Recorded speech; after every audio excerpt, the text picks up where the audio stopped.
Dave, let's just take a look quick in the bag. Obviously, you haven't caddied for me before. These are my clubs. Do you normally see the clubs maybe be this dirty or in this type of sequence?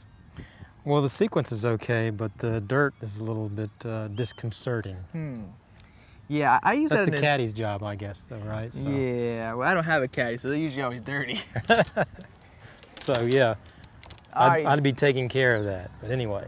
All right, Dave, let's kind of, but by this time, like we said, we'd already have a game plan. Already going into this hole, we already have an idea of what we're going to be hitting. Right. Do you want to kind of talk, what do we got here? Par 5, it looks like? Par 5, yep, 525, and it looks like you've got all kinds of room to the right with a bunker down the left that you can carry. And, if you had a really good, if you hit a good right to left shot, then get some extra roll out of that, so. Okay. Now, does the player always take the club out of the bag, or does sometimes the caddy give the club to the player? I've seen the caddies give the club to the player, but I don't do that. I think, to me, there's a certain pre-shot routine, and that's part of it, that the player reaches for the club. I mean, okay. Yeah. Now, setting up on the tee box, Dave, you said a little more room to the right. Would a player favor one side or the other? Well, if you're playing a draw, you would tend to tee it up on the left side and aim down the right, and then turn that club over and get you a good right to left action going. Okay. Yeah. All right. Pick out a good target and we'll swing away.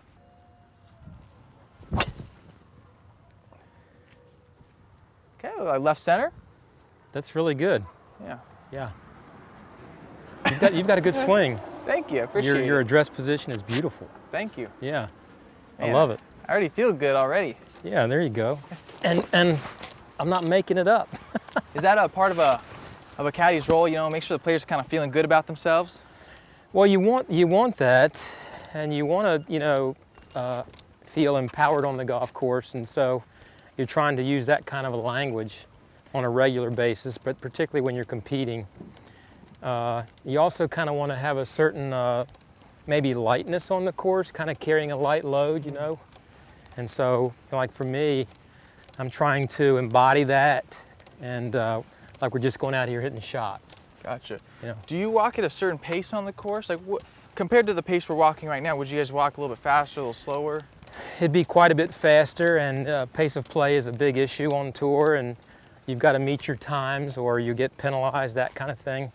And on top of that, for me, I like being out front, because I want to get to the ball before my player is, and I want to have an idea of not just what he's got, but also made a decision what I think he ought to be playing for the next shot. Okay, cool. Well, this is what I did, Dave. I went on Instagram. I have an Instagram account called PGA Tour Driven, and I asked people to leave a question for you. Right. Okay, so we're just going to kind of read off a couple of questions, and you can just give your, initial thoughts. Sure. When under pressure, this is from Eric Dekarski 609. When under pressure, what are some things that the caddy and player talk about during the pre-shot routine? Okay, so he's talking about before you pull the club out of the bag. Mm-hmm. And you certainly have a strategy already set in mind even before you get there. But you have to be flexible because it's not like you hit the ball exactly where you want at all times. So there's a certain structure and a certain language that you use. And I just give them yardages to the front and to the pin and any kind of a carry like bunkers, that kind of thing. But I feel like that you want to kind of assert yourself just in the way you speak, and you want to ideally have a perfect club, that kind of thing, but you want your player to pull the club out of the bag with confidence. Almost like the tone of voice and energy you're portraying with your voice. Exactly, yeah. And I think mistakes that amateurs make is trying to be too perfect and trying to hit a shot too perfectly. I heard one young guy, maybe in the second year on tour, was talking about, he literally said, I really didn't know I could shoot such good scores aiming away from the pin. So if you can do things to make it easier, do that. Gotcha. Pick big targets. Yeah, it's one of the things you shared with me, as you said, it's a game of misses. Right. Missing in the right places and having that good short game, like you said, Hunter does, right. Can keep you. Okay, so you got what to the pin, Dave? 235. 235, good position. So, Dave, since he doesn't know my numbers, this is the first shot he's ever seen me hit. roughly off the range. My hybrid goes about 220 in the air if I hit it good. Mm-hmm. And yeah, my 3-wood probably goes around 235, 240. This is the thing, Dave. I got 235 to the pin, but this is like a 3-wood I got at the Golf Mart for 20 bucks. And I don't really that comfortable with it, you know. I kind of have a tendency to miss it left. So even though it has the distance, it's a perfect club. I don't really know if I feel comfortable hitting it. Yeah, and this is the first hole. You want some freedom in your swing. You want to go ahead and hit a full shot. I agree completely then. Okay, so we'll go with the hybrid, you think? Yeah, yeah. And this is the thing, too, that would help us if we knew where the pin was, you know? Maybe if the pin was front, it'd make a little bit of a difference. But Right. And then, Dave, where do you think the miss is for this shot right here, if I were to miss it? Well, you know, it looks to me like the miss would be a little bit short, and, you know, if you're comfortable out of a bunker, the miss is right. Okay. That's right on line.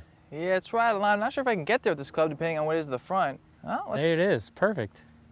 Good number, sir. It looks pin high, too. Nice. Well done. Thank you.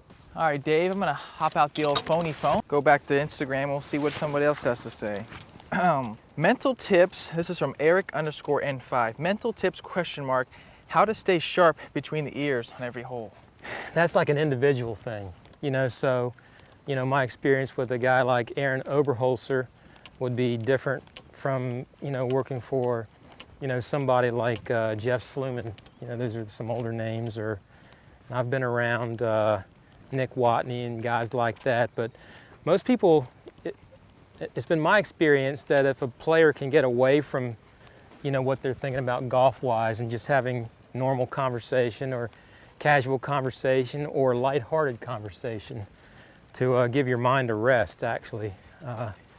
It sounds like, Dave, like when you're talking about, you know, all the preparation before and, you know, the practice rounds, what I'm getting from you is when it comes to tournament time, it's time to relax and let go. Exactly. Time to let all that preparation and everything you did before, and time to use it. Yeah. And keep it light. You're always talking about being light and just, you know, just hitting shots. Time to, you know, not overthink things, not be too conscious, and really, you're not really trying to like grind and grit out there, you know? Exactly, and for me, you know, I mean, the psychology of performance and athletic performance is very interesting, and it's been quite a while ago, but I took an advanced class I went to Chapel Hill, and it was a graduate level class on sports psychology and what people are doing that helps them perform better and what people aren't doing. And the studies show that the players that perform at the highest level do a better job of taking pressure off. And so what that might mean for you and what that might mean for Oberholzer would be two different things, you know, and whatever that is, that's what you ought to be doing. Gotcha. Always trying to like take pressure off. That, you know, pressure can feel physical. Right. You know, people think we're talking about mental pressure, but that mental pressure ends up becoming, it makes your body heavy. Your energy gets down, and it's like, it's hard to be out here, you know, Dave, geez, 2-3 bogeys in a row. Yeah. You know. So like, you know, what comes to my mind, for instance, is if you're kind of flagging like that. I remember working for Chip Beck quite a while ago, and he would have little procedures to help him with that. So for instance, if he was experiencing that on the tee shot, he might just bend down when people are walking off the tee. He might grab a bottle of water and kind of linger on the tee and bend down and tie his shoe, act like he's doing something. But he's waiting for everybody to get like 100 yards down the fairway. And then he would just jog down the fairway to try to get his energy going to get that correct. Gotcha. To kind of balance it out a little bit. Depending on how he's feeling. That's cool. And other players do things like breath work. You know, some deep breathing, you know, quietly off to the side, that kind of thing to calm themselves down, that sort of thing. Gotcha. So. All right, Dave, you said you like to read the greens. Okay. Now, I still have to hit it, you know, where you tell me to, but, you know, let's see what you got here in the bag. How far do you think this putt is, Dave? Well, actually, it's a fair question. I like walking it, you know, to see exactly how far it is. So that's just over 20 feet. And I don't think that helps on a single putt, like one given putt. Yeah. But at the end of the day, you know, if you've had, you know, 4 or 5 putts in the 18 to 22 foot range, you kind of have it in your body how hard you need to hit it. Gotcha. So this is like a 20-foot putt, a little left to right here. And downhill or uphill, you think? You know, it looks kind of negligible. It looks like a little bit down and then a little bit up. to me. All right, tell me where you want me to throw this thing, Dave. I like my speed maybe a foot past the hole. Yeah. So to me, from here, it looks like it's going to go left to right. And it might be, actually might be a little touch uphill. So, Yeah, it's interesting. It almost looks like it goes down and then goes up like you're saying. right, yeah. So it looks to me about 3 cups on the left. Okay, I like that. Now, Dave, I mean, how important is putting? You know, how long do you guys take on putting more than other shots from the fairway or the tee? I mean, you know, I just feel like you see so many players take so much time on these type of putts or inside 10 feet. Yeah, well, there should be a certain rhythm to, you know, from start to finish, and you should do that on a regular basis. And so I've never really kind of put a clock to it, but once you get over the ball, you should have a certain routine, 2 or 3 practice strokes, get in there and hit it.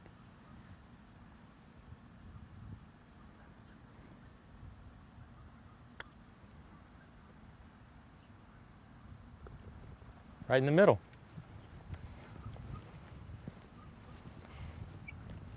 Was that an eagle? I believe that is an eagle. Nice job. You're the best caddy ever. Oh, yeah, I exactly. haven't eagled a hole in like 5 years. Thanks. Jeez. You just tell me where to do it, I'll do it. Incredible. Yeah. Oh, man. 10% this week. Yeah. Let's win this thing, huh? Well, I'm already up a steak dinner, right? Yeah, Didn't we exactly. have that? He still owes me too. I'm up 2 steak dinners. Yeah.